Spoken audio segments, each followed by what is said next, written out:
Member Waverley. Thank you, Speaker. And I couldn't put it better myself from the member Burwood there that fairness is always at the heart of what we do. We're very well said from my colleague there. I rise to speak on the Retail Leases Amendment Bill as well, and I'm very, very happy to state that this is another fantastic bill for small business of Victoria.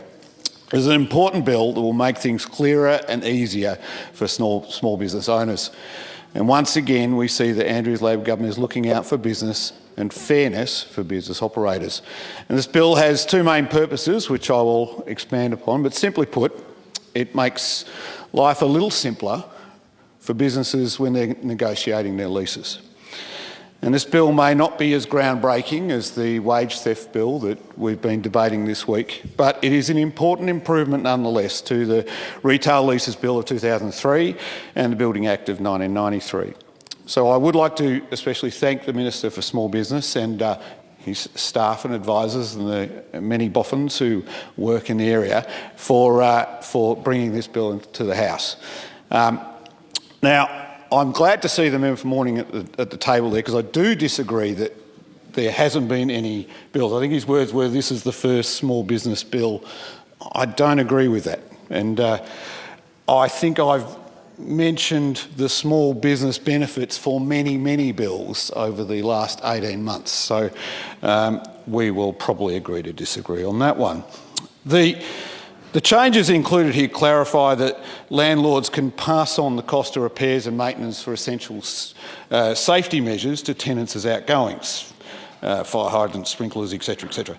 There are many leases signed in good faith where this is already the case, but confusion was raised following a VCAT advisory opinion, 115/2014, which contradicted common practice.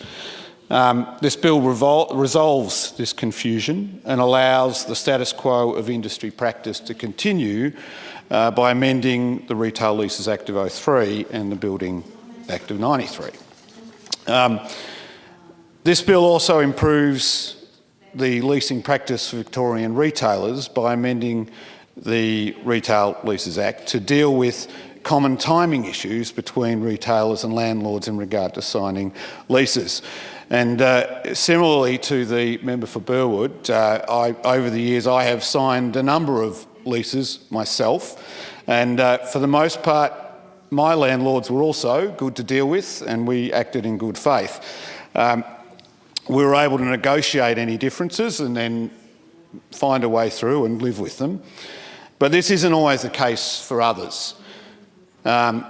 It's also fair to note that not all tenants are perfect either, and this bill makes expectations on both sides clearer, and this is very sensible. On that point, it's also worth raising the current economic situation arising from the coronavirus pandemic that we're all still going through. And it's no surprise to any of us here that a great many people over all walks of life are finding the current economic outlook very challenging. Retail tenants no less than others.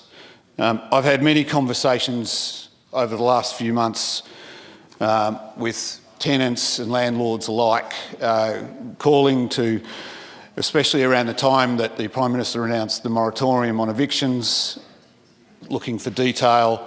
And I would want to thank, again, the Minister for Small Business and the Minister for Consumer Affairs for their enormous work that went into really providing some relief and very timely guidance and assistance for tenants and landlords across the state. So hairdressers, for instance, or hospitality businesses who really had no hope of a normal income and still are finding it very challenging. Self-funded retiree landlords whose only income was the rental income, which would possibly not be coming in. To this end, I, like many of us here, were happy to see those measures brought in at both levels of state and federal government, and they are definitely assisting Victorians through this very difficult time. I'd also like to make note of Business Victoria's assistance package that provided $10,000 to businesses affected by the coronavirus. And I've been told by many businesses in my area of Mount Waverley that this has been crucial in just getting them along. It's good to see us slowly coming out the other side and businesses start opening and cafes are starting to open, and we all hope that we can all keep going out and help these people get back to their normal everyday lives. But all that said, I've had conversations with either side who've been unable to come to terms with the other party. Disappointing, but it's, that's business. Business Victoria and the Small Business Commission have been very useful here, and I've had good feedback from parties who've involved the mediation services that they provide. Most of the time people work it out. But one example that was raised with me was from a hairdresser in my area, and they requested a temporary discount from their landlord of many years of 10%.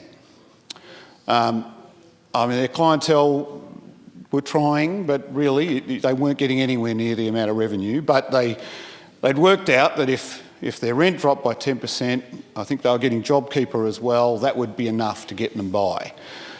They've been a tenant for this landlord for many, many years, and the landlord's reply was very quick and to the negative.